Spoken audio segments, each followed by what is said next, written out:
Well, there's some breaking news with the Lakers. Now that Kevin Durant is going to stay a Brooklyn Net, I do believe that Kyrie Irving is going to stay a Brooklyn Net as well. So the Kyrie thing is probably over. But there are some incredible trades that you guys have submitted I'm going to bring up on the screen and we're going to talk about. These are trades that I haven't heard about yet, but there are grumblings of this happening. I am your NBA white guy. I talk all things NBA hoops from a hooper's perspective. And if you like that kind of content, then make sure you tap that subscribe button and you click the bell so you're notified every time I do a new video.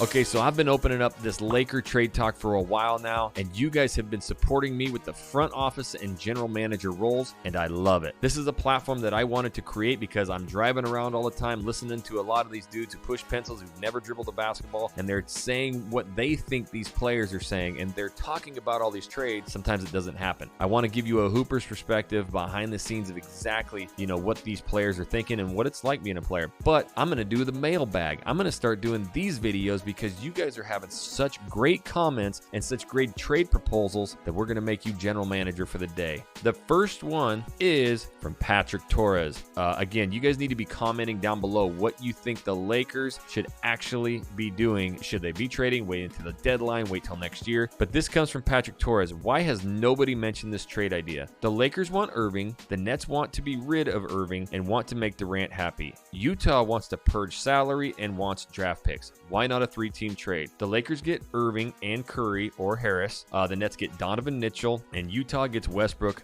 buyout and 2 Lakers first round and Nets first round picks. You can add a variety of players to make the numbers work. Lakers can add THT, or the Nets can add Harris or Utah and add Bogdanovich, Clarkson, Conley, Beverly. It's a win for everybody. So I think the general consensus, talking about the trades that the Lakers can make, 80% of you guys are saying, you know what, this trade with the Utah Jazz seems to be the most beneficial. I am a massive advocate for that trade because I am, again, I come from a hooper's perspective. So getting just that one player a lot of times doesn't solve things. Now they can go out there and get you buckets, but you got to have depth. And in an 82 game series, and with these players having, obviously LeBron and AD having histories now of injuries, we need depth more than anything. So I love a trade with the Utah Jazz. I don't even think you need to incorporate the Nets, but this is a great trade to now not just get Kyrie Irving. This is a way that, the Nets do get happy. The Utah Jazz get a plethora of picks, and people keep saying it's Danny Ainge. He's going to take him to the house. He's going to, he's not going to do this trade. Look, the process started the same way. The Philadelphia 76ers went to a Game 7 with Boston and almost won that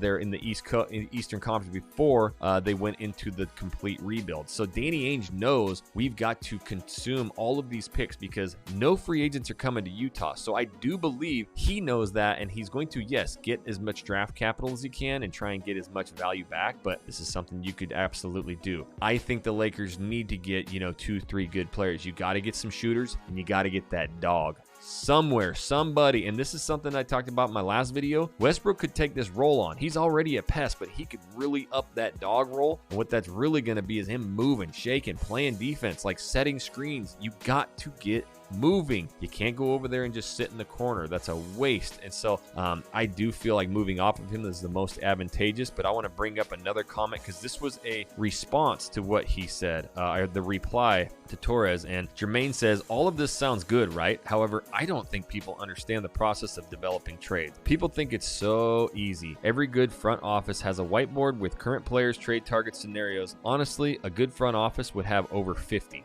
Lastly, we all know teams aren't willing to help the Lake show. That's a given. The best trade would be with a team like Utah that wants picks and offloading players. It won't be cheap and would require both picks. Hence why it hasn't happened yet. I need you guys to comment down below. What do you think the number one factor that the Lakers have not made a trade yet is? I think one, they were trying to see what happened with Durant, and I don't ever think Durant was going somewhere, but they wanted to know if Durant was going to get shipped out and if that was going to make maybe Kyrie a little bit easier or cheaper to get. And I also think that they're kind of seeing what else unfolds and maybe having more stronger talks with these teams like the Indiana Pacers or Utah to see what they'll actually give up. Maybe as this progresses, progresses and prolongs a little bit, they won't be asking for as much because they really want those picks. But again, comment down below. You guys are playing general manager right now, and that is a very good point that Jermaine brought up. These trades seem easy. Why wouldn't you do it today? But there's a lot of moving parts. I'm not going to be a guy who sits here and talks analytics and contracts and data. That's not what I like and enjoy. I like talking about, will these players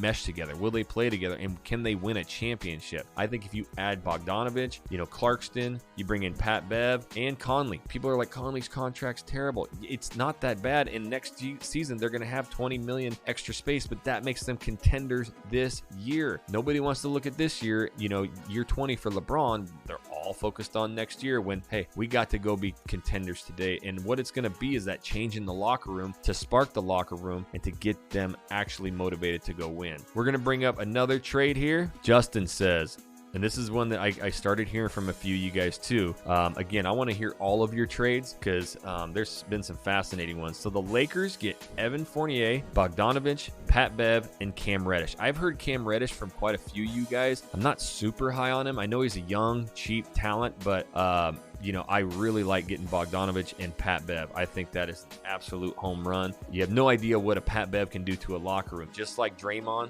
and these dudes, you got to have them. Even though they're not going to score a bunch of buckets, telling you, playing against those pests, it makes it almost impossible to beat them sometimes if they have surrounding talent. But Evan Fournier, that's a very interesting one. I wanted to do a little bit more research on him before I made a real opinion. That one thing that I do like, he comes from France. I love those foreign players. They're just tougher. They start at a younger age, 14, 15, 16, playing against grown men. And I actually was reading some quotes from Scott Skiles, that was his coach, old Scotty, and just talking about his perseverance and how tough he is. And he says he never gets shook. He's confident. And Scott's like, every time I saw Evan pull up and shoot, I literally thought it was going to go in. And when he missed, it was almost weird. It was awkward. So number one thing you need is a Laker, because it's hard to wear the purple and gold. It's not made for everybody. And so you have to be a confident person. That is very, intriguing to me. So with this, the Jazz get Westbrook. Obviously, they buy him out or expiring contract. Obi Toppin. Do you guys remember Obi when he came in? The dunks that dude could do, man. And Quentin Grimes, Taylor Horton Tucker. 4 first-round picks from the Knicks, 1 from the Lakers first-round pick, 2 Lakers second-round picks, and the Knicks get Donovan Mitchell and Stanley Johnson. I watched Stanley play last year for the Lakers from a Hooper's perspective.